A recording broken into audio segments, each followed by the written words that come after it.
One of the hottest topics, and has been for many years, is fat grafting. What do you think, Adam? Do you think fat grafting is worthwhile, not worthwhile? What are your feelings? I think it definitely has a role. There's more and more people asking for it, but I find that I'm a little bit more conservative. Some of it is about the expectations, and what I found is that showing them what they're going to look like with fat grafting and showing them what they're going to look like with a breast implant. A third will go and say, yes, I like it, I'll go with it. A third will say, no, listen, I really want breast implants. And I have a few that say, listen, I don't want it at all, thank you very much, and I'm okay with that. But you do have some improvement, and if that's what they're looking for, then you could give it to them. I think that you do have to manage patient expectations, but the thing that I hate the most in my office is a disappointed patient.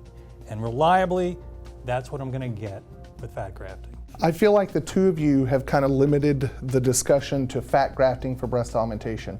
How about fat grafting to the face? Oh, sure. We're talking, that's a totally different story. That's much smaller volumes. That's much more precise. That involves preparation of the fat. It's not like wholesale transfer of fat to an area like the buttocks is, or to a lesser degree the breast is. But in terms of making a breast bigger, I think there are just much better ways to do it than fat. Do you think that our technique has improved over time? Are we doing something now that makes fat grafting better than it was 20 years ago? Yes, all the above. First of all, our techniques have improved.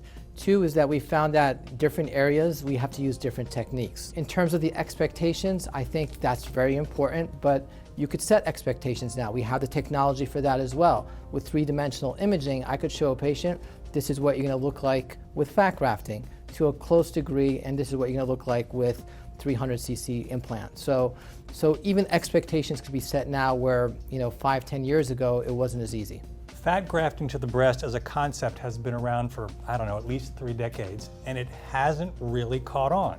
Why not?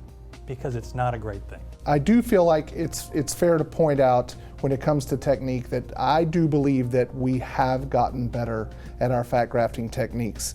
I think that we'll leave with saying, in general, fat grafting is here to stay and a good procedure. I would agree with that as a general statement, yes. Just not for the breasts. Not for the breast.